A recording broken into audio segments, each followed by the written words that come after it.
Hello everyone, welcome to my channel कहानी और कविता। इस चैनल पे अलग अलग प्रकार की अलग अलग तरह की कहानियाँ और कविताओं को बताया जाएगा। कहानियाँ मतलब जो होती हैं हमारे लाइफ में बहुत ही ज़्यादा इम्पॉर्टेंट होती हैं, क्योंकि कहानियों से हम सीखते हैं कैसे रहना है, कैसे बातचीत करना, और कहानियों से ही हम सबक लेते हैं। कहानी दादी नानी से मिला हुआ, कहानी सुनकर याद आए अपने हमारे बचपन की निशानी। कहानी से पता चलता है कि लोगों की असलियत और मनमानी। ये कहानी होती है जीवन की निशानी और देती हैं सीख अलग अलग, जिससे मिलता है सबक। कहानी से मिलता है आनंद अलग और लोग सुनकर लेते हैं आनंद भी अलग। आज जो मेरा दिन है इससे कहानियों का शुरुआत किया गया है। कविता से भी शुरुआत होगा। हमारा सबसे मतलब जो भी जैसे हम कहानियों से ही सीखते हैं। मतलब आज के टाइम में लोग कहानियों को सुनना कम कर दिए हैं, लेकिन कहानियाँ सुनना बहुत ही ज़रूरी होता है। कहानियों से ही हमको पता चलता है कि मतलब कैसे क्या होता है, कैसे लोग सत्य पे जीत करते हैं। और हमारा पहला मतलब आज का पहला ये जो कहानी है, एकता में बल। आप देख सकते हैं एकता में बल, जैसे हम लोग जब एक होके रहते हैं तो हम उसमें मतलब बल होता है। यहाँ पर देखिए प्रस्तावना में दिया है, क्या आप एकता को महत्व जानते हैं? प्रतिबिंब दिया, एकता की शक्ति के विषय में बताइए। परिकल्पना, अपने मित्रों में एकता बनाए रखने के लिए आप क्या करेंगे? अब यहाँ पे देखिए, एक थी चींटियों की रानी, वो बहुत ही परिश्रमी थी।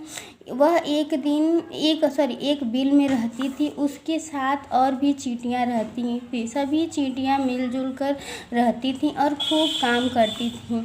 एक दिन रानी चींटी अपने बिल से बाहर निकली और वह दोनों बिल्लियाँ आपस में लड़ रही थीं।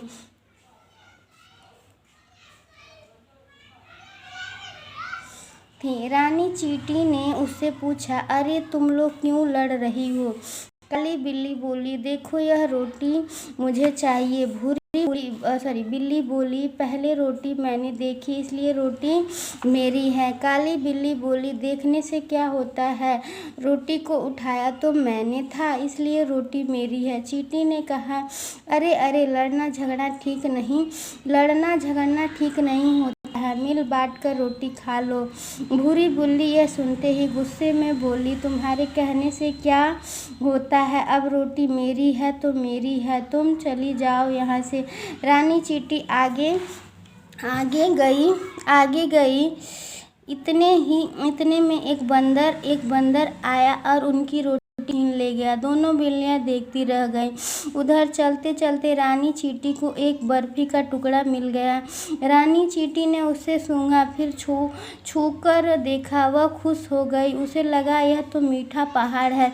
उसने बर्फी का टुकड़ा घर ले जाने के लिए खूब और जोर लगाया, वह उससे हिला भी नहीं और वह फौरन भाग गई और बहुत सी चींटियों को बुला लाई। सभी चींटियां पंक्ति बनाकर एक दूसरे के पीछे चलने लगी। आगे रानी चींटी चलती, पीछे सभी चींटियां। शीघ्र ही सब उस मीठे पहाड़ के पास पहुंच गईं। रानी चींटी बोली, बहनों, आज हम मीठे पहाड़ की खूब दावत करेंगे। इसे खिसकाकर अपने बिल की ओर ले चलो। सभी चींटियां खुश हो गईं। उन्होंने पहले तो पहाड़ को सूंघा और फिर उसके चिपक गईं। फिर सबने मिलकर जोर लगाया तो बर्फी का टुकड़ा खिसक गया। धीरे धीरे वह बर्फी का टुकड़ा खिसक कर बिल की ओर ले जाने लगे। रास्ते में उन्हें काली और भूरी बिल्ली मिली। काली बिल्ली चींटियों पर ठाका लगाने लगी। बोली, अरे इतनी सी बर्फी और इतनी चींटियां, कौन खाएगा इस बर्फी को? रानी चींटी हंसकर बोली, हमारा फिक्र छोड़ो, हम सब तो मिल बांट कर खा लेंगे, परंतु तुम्हारी रोटी का क्या हुआ? क्या तुम दोनों ने रोटी मिल बांट कर खा ली? भूरी बिल्ली बोली, अरे नहीं, हमारी रोटी तो बंदर ले गए। रानी चींटी ने कहा, अगर तुम दोनों ने मेरी बात मान ली होती तो तुमने भी मजे किए होते, रोटी खा ली होती। रानी चींटी की बात सुनकर दोनों बिल्लियां ने सिर झुका लिया और सभी चींटी मीठा पहाड़ लेकर बिल की ओर चली गईं। इस प्रकार हमको एकता में एक साथ रहना चाहिए। कोई भी चीज़ अगर हमको मिले तो थोड़ा थोड़ा मिल बांट के खाना चाहिए। परिवार के सदस्यों को, अपने फ्रेंड को, सभी लोगों को मिल बांट के खाना चाहिए। सो गाइस, प्लीज़ मेरी पूरी वीडियो को देखिए और ये कहानी बहुत इंटरेस्टिंग है। इसमें एकता में बल के बारे में बताया गया है। हमको एकता में बल रखना चाहिए। एकता से ही हम आगे बढ़ेंगे। सबको साथ लेके चलना चाहिए। Okay, bye bye. Watch this video fully and like share subscribe my channel कहानी और कविता channel. So bye bye, some time later, see you, bye.